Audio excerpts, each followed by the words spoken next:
오늘 이 본문은 신명기 4장까지가 이제 과거를 회고하는 설교고, 오늘 5장부터는 이제 모세가 시내산에서 받은 언약을, 십계명을 비롯해서 언약을 이제 자녀들에게 이제 전달하는 설교잖아요. 꽤나 긴 내용이에요. 근데 이게 조금 이슈가 있어요.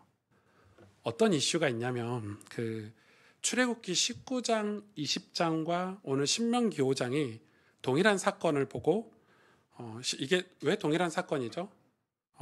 시내산 언약 체결 과정이에요. 그러니까 시내산에서 하나님이 이스라엘 백성들과 일방적으로 약속을 한 내용인데, 그걸 지금 묘사하고 있는 장면이죠. 근데 이 두 본문은 십계명 수령 과정이죠. 쉽게 말하면 이 받아들이는 과정인데 조금 다른 얘기를 해요. 출애굽기에 따르면 백성들을 대신해 모세가 시내산 정상에 올라 하나님으로부터 십계명을 받았지만, 오늘 신명기에서는 모세가 무슨 얘기를 하냐면 여호와께서 시내산 위에서 이스라엘 백성에게 직접 음성을 들려주셨다고 해요. 완전 다른 내용이죠. 이렇게 모순이 있는 것처럼 보이는 이 내용, 이걸 조금 풀고 가야 이 신명기 말씀을 우리가 이해하고 좀 받아들일 수 있을 것 같아요. 근데 왜 이게 다르죠? 일단 38년 전 내용이고, 지금 38년 후에, 그 전에는 하나님이 직접 말씀을 주셨다면 모세에게, 지금은 모세가 그 말씀을 2세대들에게 설교하는 장면이죠. 여러분 좀 이해가 되세요? 그럼에도 불구하고 이 내용이 좀 다르죠. 이 설교의 본문은 이 5장부터는 모세의 고별 설교라고 해요. 고별 설교라고 하는데, 이 고별 설교를 듣고 자란, 이 광야에서 태어나고 자란 출애굽 2세대, 이 사람들은 지금 이 설교를 듣고 있는 여호수아 갈렙을 비롯한 가나안 땅에 입성하는 이 민족들은 어떤 민족이냐면, 그 시내산에서 이 말씀을 들었던 세대가 아니에요. 그 세대는 다 죽고 지금 광야에서 태어나고 자란 사람들이죠. 그러니까 부모 세대가 하나님 계명을 직접 신명기 출애굽기 말씀을 들었다면, 이 세대는 지금 광야에서 태어나고 자란 세대니까, 그래서 출애굽과 시내산의 언약을 경험을 못했죠. 그리고 뭘 봤냐면 광야에서 불평하는 백성들에게 내려진 하나님의 진노와 저주를 경험한 사람들이에요. 그러니까 자기 부모들이 바알에게 붙어서 막 24,000명이 죽고 막 유혹당하고 쾌락에 빠지고, 그래서 하나님께 심판받는 모습을 다 본 세대들이에요. 그래서 이제 가나안 땅을 목전에 두고 있는 이들의 마음에는 언약 성취, 곧 정복과 가나안 정복에 대한 기대보다는 실패에 관한 두려움, 어떤 두려움일까? 이런 거죠. 우리가 가나안에 가서, 가나안은 광야에 있는 그런 민족들보다 훨씬 강력한 문화와 우상을 가지고 있는데 그들에게 붙지 않고 우리가 승리할 수 있을까? 승리 못하면 하나님 벌 주시는데, 이런 두려움들이 있겠죠. 그래서 제가 이 2세대 이스라엘 백성들이 갖고 있는 세 가지 두려움을 좀 정리를 해봤어요. 첫째는 하나님께서 선물로 주시겠다고 약속하신 가나안 땅에는 주인이 있었어요. 근데 어떤 주인이죠? 무시무시한 거인들과 엄청난 우상 숭배를 하는 강력한 민족들이 있었어요. 두렵죠. 그 땅을 가야 되니까. 두 번째 두려움은 뭐죠? 출애굽과 시내산에서 받은 그 언약의 경험이 없는, 다시 말해서 하나님의 심판만 광야에서 경험을 한 거예요. 이해가 되세요? 말씀을 받지 않고 광야에서 태어나고 자랐기 때문에 하나님의 심판만 보고 경험한 출애굽 2세대들은 옛 족장들, 그러니까 자기들의 믿음의 선배들인 아브라함과 모세에게 하신 하나님의 약속이 자신들에게 여전히 유효한지 의심이 들었겠죠. 아브라함에게 하신 약속이고 모세에게 한 약속인데 그게 우리들에게도 유효할까? 이런 의심. 그리고 마지막 세 번째는 뭐냐면, 모세가, 그들의 지도자인, 강력한 지도자인 모세가 그들과 함께하지 않는다는 두려움이에요. 모세는 요단 동편에 남아있잖아요. 광야에서 죽습니다. 이 같은 두려움에 사로잡힌 출애굽기 제2세대에게 모세가 오늘 설교하는 거예요. 시작하는 거예요. 그런데 신명기 5장의 시내산 언약에 대한 이 회고는 모세가 직접 동행하지 않기 때문에 가나안 땅에서, 그래서 두려움에 쌓인 2세대 이스라엘 백성들에게 전하는 설교예요. 그러니까 모세가 왜 설교의 뉘앙스가 달라지냐면, 그래서 신의 언약의 핵심인 십계명이 너희도 직접 하나님께 들은 음성이라는 걸 강조를 해주는 거예요. 하나님이 너희에게 직접 음성으로 들려준 언약의 말씀이 십계명이다, 이렇게 지금 얘기해 주는 거예요. 그래서 신명기 5장과 출애굽기 19장 20장의 내용이 조금 달라요. 워딩이 달라요. 이는 모세가 그들에게 하나님의 말씀에 대한 확신을 심어주기 위한 거죠. 자신은 요단 동편에 머물지만 하나님의 말씀, 약속은 너희들과 함께 동행할 거야, 이걸 설명해주고 싶었던 거예요. 그래서 시내산 율법을 그들이 직접 하나님으로부터 들은 것으로 소개하는 거예요. 이 모세에게 중요했던 것은 신의 언약의 부대 상황을 있는 그대로 설명해 주는 것보다, 그때 내가 말씀을 이렇게 받았어, 하나님 나에게 이렇게 말씀을 주셔서 이걸 전달해 주는 것보다 출애굽 제2세대에게 언약의 확신을 심어주는 게 모세에게 중요했어요. 그래서 역사적 사실에 대한 부정확한 표현이 조금 있더라도 출애굽 2세대에게 언약의 말씀에 대한 확신을 심어주기 위해서 모세는 조금 강조를 해요. 여러분 좀 이해가 되시죠? 저는 이게 좀 이해가 되거든요. 이 배경을 가지고 오늘 본문을 봐야 돼요. 신명기 5장 4절에 보면 여호와께서 산 위 불 가운데서 너희와 대면하여 말씀하시매. 무슨 너희와 대면했어요? 너희와 대면 안 했잖아요. 광야에서 태어난 사람들인데. 그러나 그렇게 지금 설교를 하는 거예요. 너희와 대면했다, 이렇게 설교를 하는 거예요. 굉장히 중요하죠. 근데 구약 성경에 항상 공통점으로 하나 나오는 게 있는데, 신기하게 하나님이 나타나시거나 하나님이 말씀을 주실 때 항상 따라오는 게 뭐냐면 불이에요. 불. 약간 컨비네이션처럼. 하나님의 말씀이 선포될 때마다 항상 불 속에서, 불 가운데서 말씀을 주셨어요. 여러분 모세를 부르실 때도 하나님 어디서 부르셨죠? 떨기나무 불에서 부르셨잖아요. 공통된 현상이에요. 근데 여러분 불과 말씀이 어울리나요? 우리가 불의 의미와 말씀의 의미를 모르니까 어울리다고 생각하는데 전혀 다른 성격을 가지고 있어요. 왜냐하면 불은 뭘 상징하죠? 심판을 상징해요. 말씀은 내가 너희를 구원하겠다라는 생명을 상징해요. 그렇기 때문에 이건 굉장히 언밸런스한 거예요. 불과 말씀. 이렇게 설명해도 수영복 입고 스키 타러 가는 거, 파카 입고 수영장 가는 거, 이 정도로 이게 안 맞는 거예요. 왜 그럴까요? 고린도전서 3장 13절에 신약 성경에도 불에 대해서 이렇게 설명하고 있죠. 각 사람의 공적이 나타날 터인데 그날이 공적을 밝히리니 이는 불로 나타내고, 그 불이 각 사람의 공적이 어떠한 것을 시험할 것이다. 심판이죠. 공적은 우리의 행함이잖아요. 너희가 잘한 거, 못한 거 구분하는 게 공적이거든요. 근데 그거를 뭘로 심판한다고요? 불로 심판한대요. 여러분 소돔과 고모라에서 소돔이 유황불로 탔죠. 고고학이 발달해서 그 소돔 지역을 발견을 했습니다. 실제로 고고학자들이. 여러분 그 지역에 갔더니 소금산이 있어요. 그리고 소금산 밑에는 유황이 나와요.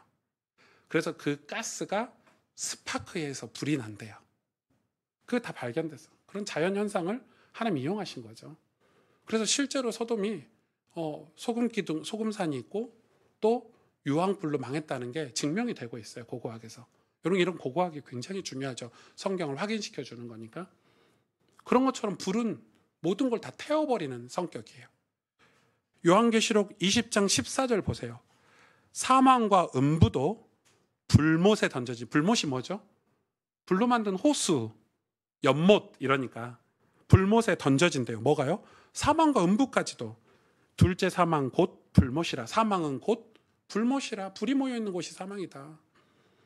요한계시록 20장 15절에 누구든지 생명책에 기록되지 못한 자는 어디에 던져진다? 불못에 던져진대요. 여러분 이게 거짓이 아니잖아요. 어둠의 권세 잡은 자도 요한계시록에 보면 불꽃 가운데 떨어져요. 여러분 제단에도 불이 있죠. 제물이 드려지는 곳에도 제물이 태워지는 것도 다 불이죠. 심판을 받아 소멸된다는 뜻이잖아요. 우리의 죄를 양에게 줘서 우리의 죄를 가진 양을 태우잖아요. 심판받는 거죠, 불은. 여러분 불은 그래서 뭐예요? 심판이에요. 진노예요, 하나님의. 말씀은요? 말씀은 우리를 살리는 말씀이잖아요. 생명이잖아요. 요한복음 1장 14절에 말씀이 육신이 되어 우리 가운데 거하심에 우리가 그 영광을 보니 아버지의 독생자의 영광이 은혜가 진리가 충만하더라. 제가 가로놓고 조금 보충 설명을 해놨죠. 예수님이 이 땅에 오신 사건은 스스로 제안하신 성육신 사건인데 우리를 성육신으로 이 땅에 오셔서 우리 가운데 거하신대요. 그러니까 말씀이 구약에 하나님이 우리에게 주신 말씀들 있잖아요. 십계명으로부터 시작된 모든 율법의 말씀이 우리를 살리기 위해서 주신 말씀들. 근데 그 말씀이 하나님의 음성이 누가 됐죠? 예수님이 됐죠. 왜요? 구약에는 예언된 말씀으로 구원받았는데 그 예언된 말씀이 육신이 되어 우리 가운데 거하셨어요. 그래야 우리가 은혜와 진리가 충만한 걸 알 수 있게 돼요. 여러분 하나님의 속성은 사랑과 공의예요. 이것도 극과 극이에요. 그런데 하나님 공의와 사랑이 완성된 곳이 어디죠? 십자가죠. 공의는 뭐예요? 죄에 대한 벌. 1 더하기 1은 2 이런 법 같은 게 공의잖아요. 의잖아요. 그래서 우리가 죄를 지면 사망에 가야 돼요. 우리가 심판을 받아야 돼요. 그런데 속성이 사랑이시기 때문에 당신이 대신 우리 죄를 짊어지시고 십자가에 죽으신 사건이 십자가 사건이에요. 그래서 사랑과 공의가 만나는 곳이 십자가고 그 십자가에서 죽으시고 부활하신 주님이 육신이 돼서 우리 가운데 오시는 거예요. 우리와 함께 하시는 거예요. 그래서 예수님으로 말미암아 구원받게 되는 거예요. 여러분 우리의 구원의 공로는 1도 없어요. 99.9999999 그래 0.00001%라도 우리가 선행을 하고 착하거나 우리가 뭐 기도를 많이 해서 구원받는 게 단 1도 없어요. 하나님의 은혜는 완전 100% 하나님이 십자가에 대신 죽으신 사건으로만 받는 거예요. 아멘이죠. 그러면 율법의 자리는 우리가 죽어야 될 자리지만 거기에 예수님이 대신 서신 거예요. 자, 불은 뭘 상징해요? 율법. 하나님의 진노, 심판을 가르쳐준 율법. 거기서 말씀하셨어요. 지금 불 가운데서 말씀하셨다는 것은 예수 그리스도를 지금 얘기하는 거잖아요. 하나님의 공의와 사랑을 얘기하는 거예요. 그걸 우리에게 보여주시는 거예요. 율법은 우리를 정죄하기 위해 주어진 게 아니라 죄를 깨닫게 하여 복음으로 인도하는 역할을 해요. 구약에는 말씀이 나타나는데 그 말씀이 육신이 되신 사건 바로 예수님. 그래서 이 불은 우리가 심판받아야 될 자리고 근데 이 불이 있어야 돼요? 없어야 돼요? 그럼 불이 없으면 얼마나 좋아. 말씀만 하시면. 근데 불이 없으면 우리가 죄인인 걸 알 수 있어요? 없어요? 없어요. 로마서 3장 20절 봅시다. 그러므로 율법의 행위로 그의 앞에 의롭다 하심을 얻을 육체가 없나니. 율법이 있어야 돼요. 율법의 행위가 있어야 우리가 하나님 앞에 의롭다 함을 육체가 없다는 걸 깨닫게 되는 거예요. 그래서 뒤에 보세요. 율법으로는 죄를 깨달음이니라. 율법을 들이밀어서 아하, 내가 이거 하나도 제대로 지킬 수 없는 죄덩어리구나 깨닫게 되는 거예요. 갈라디아서에 보니까 우리의 시선이 자연적으로 누구에게 향하도록 되어 있죠? 이 율법이 예수님께 향하도록 되어 있는 거예요. 율법은 우리를 그리스도에게로 인도하는 몽학 선생이에요. 아, 인간은 예수 그리스도가 필요한 존재구나. 그래서 신명기 5장 4절에 여호와께서 산 위의 불 가운데서 너희와 대면하여 말씀하시면 이 말은 심판 가운데 우리에게 생명의 길, 상기를 열어주시는 거예요. 여러분 그러니까 율법이 없이 복음이 있을 수 있나요? 여러분 유튜브에서 설교 많이 들으시는데 아마 그 듣는 설교 중에 뭐 잘은 모르겠지만 퍼센테이지로 이렇게 정할 수는 없지만 대다수가 진짜 많은 분들이 이 율법 폐기론자들이 많으세요. 목사님들 중에. 막 설교 들으면 너무 은혜롭고 막 하나님 사랑, 뭐 예수님 사랑 막 이야기하면서 우리가 하나님 우리에게 다 축복해 주시고 우리가 어떻게 살든지 하나님 우리를 다 감싸 주시고 보호해 주시고 우리가 조금만 기도해도 응답받고 우리가 조금만 교회를 잘 섬겨도 하나님 복 주시고 막 이런 설교들. 거의 대다수가 율법 폐기론자들이에요. 율법 필요 없어. 그래서 그런 분들은 구약 설교도 잘 안 해요. 저는 사이비 이단, 거짓 선지자라고 생각합니다. 어떻게 율법이 없이 복음을 깨달을 수 있습니까? 어떻게 내가 죄인이라는 사실을 인정하지 않고 십자가 사랑에 감동을 받을 수 있습니까?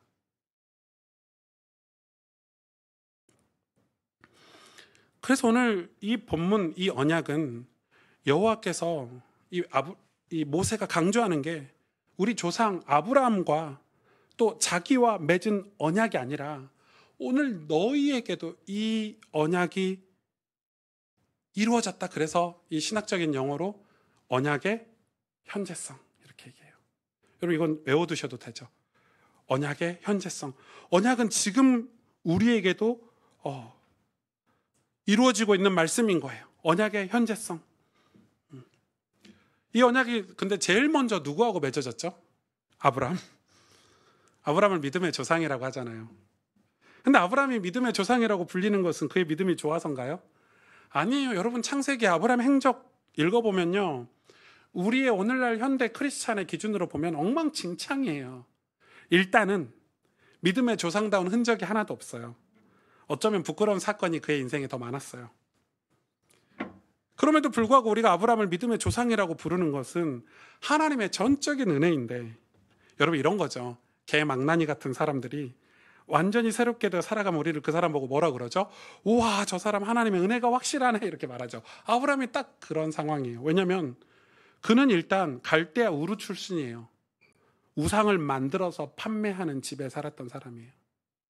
거기서 나올 때도 자기가 나온 게 아니에요. 하나님 부르시고 건지셨어요. 나온 이후에도 계속해서 아브라함은 하나님과 멀어지려고 했어요. 계속해서 하나님을 떠나고 하나님 말씀에 순종하지 못했어요. 여호수아가 나중에 여호수아가 세겜에서 설교할 때 있거든요. 마지막 설교할 때 그때 아브라함 얘기를 해요. 그 진짜 감동인데 여호수아 가서 근데 그때 뭐라고 얘기하냐면 이 아브라함의 언약 여러분 아시죠? 아브라함아 뭐라고 하죠 하나님이? 하늘의 별을 봐라. 저걸 셀 수 있냐? 아니요 못 셉니다. 그렇지? 내 몸에서 내 후손이 저렇게 많을 거야. 아브라함아 너 바닷가에 가본 적 있냐? 아니, 그럼요. 해변에 모래 많지? 그거 너 다 셀 수 있어? 무슨 말도 안 되는 소리 하세요. 그런데 네 후손이 그렇게 많아질 거야. 이렇게 얘기하거든요. 언제요? 아브라함이 언약을 모를 때, 하나님 모를 때 아브라함과 일방적으로 언약을 맺습니다. 그 계약이 바로 지금 광야에서 태어난 2세대 이스라엘 백성들에게도 유효하고 여러분 놀랍게 오늘날 우리에게도 유효하다는 걸 말씀해 주시는 거예요. 언약의 현재성. 모세가 뭘 강조하고 싶은 걸까요? 언약의 현재성.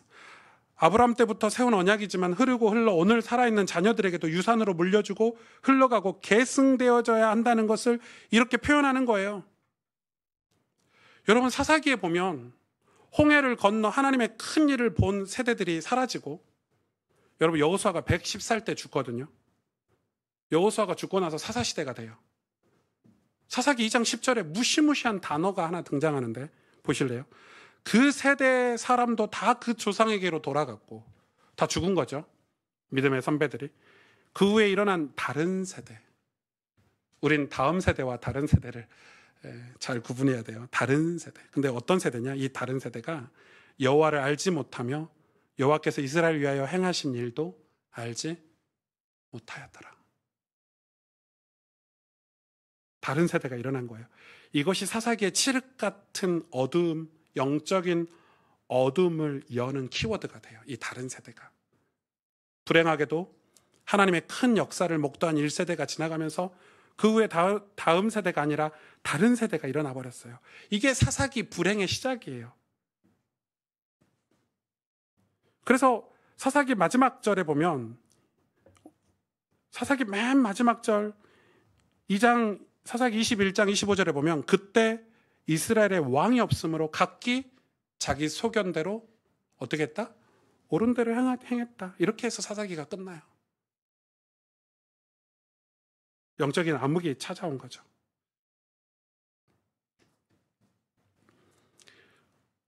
여러분, 우리 교회도 개척하고 벌써 10년이 훌쩍 지났어요. 10년이 훅 지났는데 개척 초기에 저희 교회는 초등부 영유아 유치부 같은 게 없었어요. 이 아이가 한 명 막 태어났는데 개척 때 우리 장인석 장로님이 딸 낳았어요. 선우가 우리 교회 역사예요. 같이 자라고 있어. 선우 한 명이 있었고 그게 전부였어요. 그래서 뭐 주일학교를 할 수 있나요? 그래서 선우 엄마가 자기 딸 앉혀놓고 주일학교 했어요. 주일학교가 없었어요. 근데 지금은요. 여러분, 이제 우리 초등부는 자리가 없대요. 태영아, 영유아 유치부 가보셨어요? 거의 난장판이죠. 애들이 너무 많아가지고. 좋은 하고 있어요. 우리 교육자, 우리 청소년부도 이제 10명이 넘게 늘어나가지고 우리 교육자가 필요하고 우리 청년들도 계속 늘어나고 있는데 여러분, 아이들만 그렇습니까? 어른들도 개척 초기 때 없었어요. 제가 청년 8명, 9명으로 인석 장로님 집에서 개척 준비를 했는데 그때는 어른이 없었어요. 다 20대, 30대가 전부였어요. 지금은 그런데 우리 교회 장로님도 권사님도 계시고 교회를 사랑하고 기도하고 헌신하시는 우리 어른들이 이렇게 많이 생겨났어요. 저 멀리 지방에서 그 연세 많으신 권사님이 버스 2번씩 갈아타고 교회 오세요. 교회를 위해서 가장 많이 기도하시는 권사님이세요. 그런 분도 계세요. 그런데 그런 분들이 역사의 무대 뒤로 두꺼운 페이지를 넘기면서 다 지나가요. 우리 인생은 다 지나가는 거예요. 근데 여호수아가 죽자마자 일어난 일이 다른 세대가 일어났대요. 여러분, 한국교회 역사를 보니까 한국교회는 언제든지 본당, 그러니까 예배당을 짓고 나서 그 다음 교회 헌금으로 지은 건물이 뭐죠? 교육관이에요. 항상 교육관을 지었어요. 그만큼 교육의 중요성을 인지했다는 것이기도 하지만은 주일학교 아이들이 그만큼 많았다는 거예요. 옛날에는 본당에서 어른들이 100명이 예배드리면 주일학교에는 교육관에는 200명의 아이들이 앉아있을 때가 있었어요. 저 중고등학교 때도 그랬어요. 주일학교 아이들이 훨씬 더 많았어요. 작년들보다. 그때는 중고등학교 때, 저 고등학교 때 친구들 전도해서 제가 데리고 오고 또 우리 초등학생들, 우리 선생님들이, 공과 선생님들이 차 운행 같은 거 해가지고 아이들 태워오고. 요즘 불가능하죠. 부모님들이 교회를 안 가면 아이들도 못 가요. 부모님들이 아파서 교회 못 가면 애들 데리고 갈 방법이 없어요. 도시교회는 이제 그 문제가 쉽지 않아요. 우리가 중고등학생 친구들 전도해도 같이 우리 교회 가자, 이게 쉽지가 않아요. 그럼에도 불구하고 그런 코올릭의 아이들이 지금 장년이 되어서 이렇게 자리를 채워주고 있는 것, 그건 너무 감사한 일이죠. 한국교회 데이터를 보니까 이런 교회가 이제는 반대로 됐어요.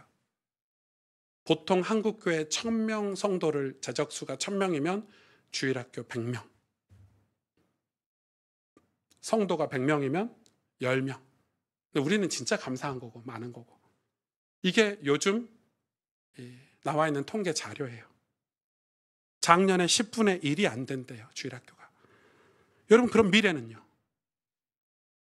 이대로 20년, 30년 지나면요. 10분의 1이 교회 장년이 되는데 그게 전부예요. 그래서 우리는 어린이들, 청년들, 청소년들, 한국 교회에 사활이 걸린 문제라고 저는 생각해요. 그런데 그렇게 관심이 없죠. 주일학교 사역에 관심이 없어요. 교육자들도, 목회자들도, 장년들도, 어른들도.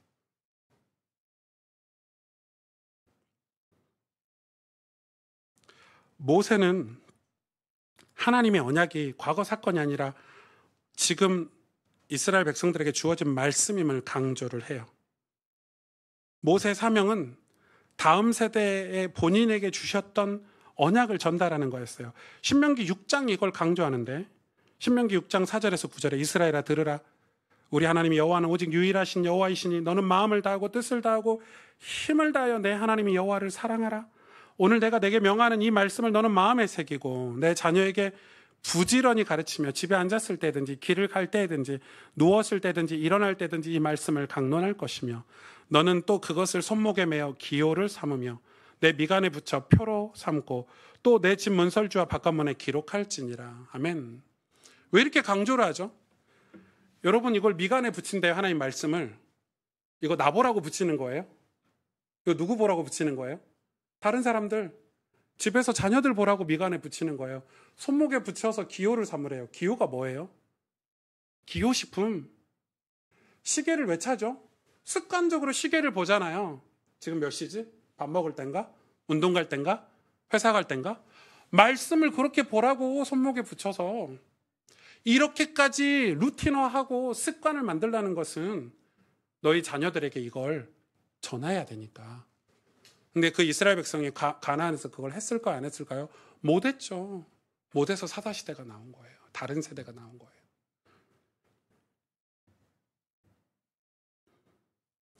이거 누구에게 부탁하는 간곡한 기록인가요? 우리 자녀들에게 설교하는 건가요? 부모 세대에게 지금 하는 거잖아요. 우리 보고 성경은 목사만 가르치는 게 아니에요. 전도사만 성경을 가르치는 게 아니에요. 여러분들도 성경을 가르치는 성경 교사가 돼야 돼요. 바이블 티처가 돼야 돼요. 성도님들도. 저는 교회의 수준은 그걸로 결정된다고 생각해요. 이 교회가 재정이 많냐, 숫자가 많냐, 프로그램이 많냐, 사회적으로 유명한 사람이 많이 다니냐가 교회 수준이 아니라 이 교회 성도들은 하나님 말씀 성경을 자녀들에게, 다음 세대들에게 가르칠 수 있냐 없냐, 그게 교회의 수준을 평가하는 잣대라고 생각합니다. 앞으로는. 돈 많으면 뭐예요, 교회가. 주일학교가 10분의 1도 안 되는데, 곧 사라지는데, 건물 텅텅 비어서. 모세가 지금 무슨 얘기를 하고 있는지 아시겠죠? 가나안에 가서 너희가 해야 될 것은 그 시내산에서 주셨던 그 언약의 말씀이 너희들에게도 유효하고 그 말씀이 오늘 너희가 직접 받은 말씀으로, 그래서 그 말씀을 굳게 붙잡고 너희 자녀와 손주들에게 가르치라, 이렇게 얘기하고 있는 거예요. 그럼 그 설교예요. 이 신명기 5장부터가. 어떻게 이렇게 할 수 있나? 온몸으로 살라는 거죠. 머리에도 붙이고 손목에도 붙이고 뭐 외우고 강론하고, 이게 뭐예요? 온 삶이 다 말씀을 가르치는 삶을 살라는 거죠. 애들은 다 알죠? 문에도 붙이래요. 문설주에도. 들어가면서 나오면서 다 보라고. 애들은 다 알아요. 하나님보다 돈과 실력을 더 믿고 의지하는 거. 하나님, 애들 다 무섭습니다. 저희 자녀들도 다 부모님 평가하고 있는데, 부모들이 온 삶을 하나님 말씀을 계승하지 않으면 무슨 세대가 나온다고요? 다른 세대가 나온다고요. 저는 우리 교회에 하나님께서 특별히 부어주신 은혜가 많다고 생각해요. 오늘도 우리 유아세례 교육 시작했는데 올해 태어난 아이들이 4명이에요.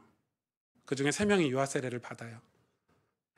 다 아이들 막 주렁주렁 달고 와서 세례교육 아침에 받았어요. 진짜 많아요. 그것은 하나님이 우리에게 책임을 준다는 말이죠. 우리 다음 세대도, 우리 교회 청년들도 많잖아요. 우리 뭘 해야 될지, 목회적으로 어떻게 해야 될지. 여러분 길이 보이시지 않습니까?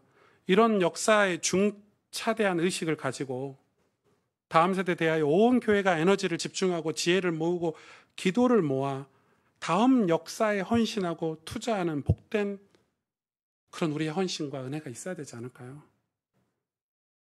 이게 개인이 그냥 엄마가 아빠가 자녀 교육하고 끝날 일이 아니잖아요. 불 가운데 임한 말씀은 심판과 은혜가 만나는 자리예요.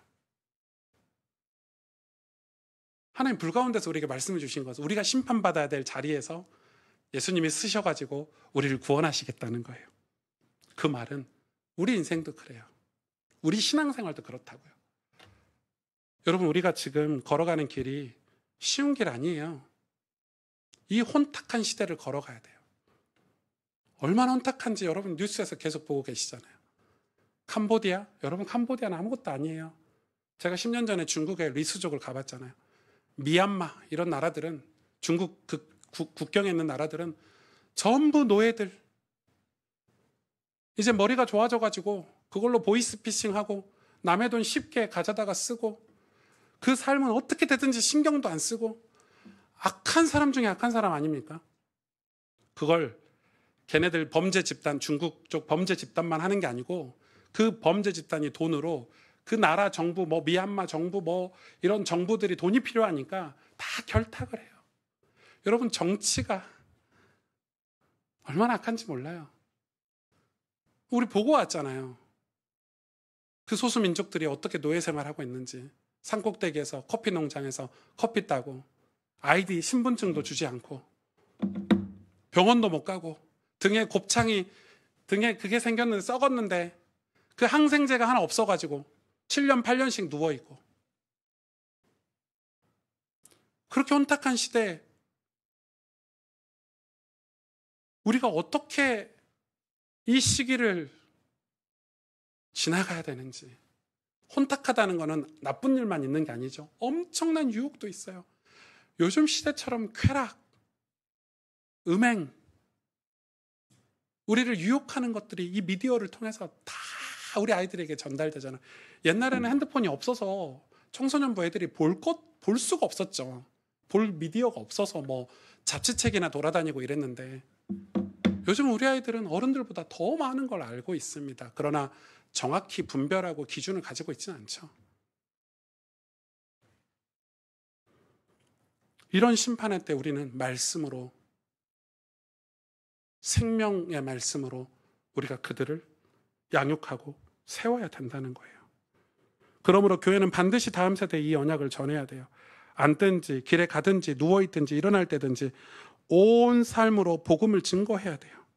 하나님께서 우리 교회에 주신 이 사명 충성되게 감당하기 위해서, 제 성격은 제가 좀 우유부단하다 이렇게 평가를 많이 받아요. 저도 그런 것 같아요. 두려움도 많고, 이렇게 하면 되나 저렇게 하면 되나 이런 생각이 너무 많고, 생각이 너무 많아요. 그래서 제가 사실 이 신명기 말씀을, 출애굽기 신명기 말씀을 이렇게 쭉 공부하면서 이거 맞는데, 이런 확신이 생겼는데, 제 성격은 또 이걸 해야 되나 말아야 되나. 그래서 제가 제 성격을 뛰어넘고 싶어서, 제 성향을 이렇게 좀 벗어나고 싶어서 제가 강력한 단어로 여러분에게 얘기하는 거예요. 이기사역. 저하고 안 어울리는 단어예요. 저는 그냥 좋은 성도님들끼리 은혜 받고 예배 드리고 이제 좋게 좋게 갑시다 이건데, 제가 강력하게 여러분한테 얘기하는, 저한테는 엄청난 도전이에요. 이기사역. 이기사역 때 뭐 하겠다는 거냐? 우리가 예배 드리고 듣기만 했던 그 말씀들을 우리의 사역, 우리 자녀들에게 가르치고, 우리 성도들에게 가르치고, 말씀을 살아내는 순종의 삶을 앞으로 10년간 살아보겠다는 거예요. 우리 장로님들을 양육할 것이고, 우리 권사님들과 성경 공부를 할 것이고, 그래서 우리 권사님 장로님들이 우리 자녀들에게 성경 교사가 되도록 섬길 거예요. 여러분, 그게 우리가 살 길이고, 이 혼탁한 시대를 우리 교회가 지나갈 수 있는, 저는 유일한 방법이라고 생각해요. 여러분, 가장 어려울 때는 기본으로 돌아가라 그러잖아요. 교회의 기본, 교회의 기초는 뭐예요? 말씀이잖아요. 우리가 헷갈리고 어렵고 우리 삶이 왜 이렇게 힘들지 할 때는 다 말씀으로 돌아오시면 살아요. 이 말씀, 이 언약, 아브라함에게 맺은 언약, 모세에게 주셨던 그 언약, 율법의 언약이 오늘 이 세대, 가나안 땅에 들어가는 이 세대에게도 유효하고 현재 이들에게 주신 말씀이라면, 오늘 우리에게도, 저와 여러분에게도 주신 오늘의 말씀이다. 신명기 말씀이 여러분의 말씀 되시기를 주님의 이름으로 축복합니다. 함께 기도하겠습니다.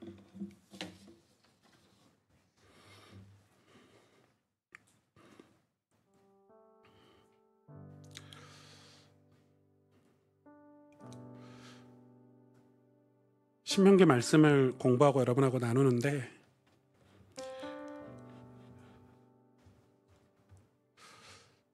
모세의 마음이 아니라 하나님의 마음이 너무 많이 느껴지는 거예요.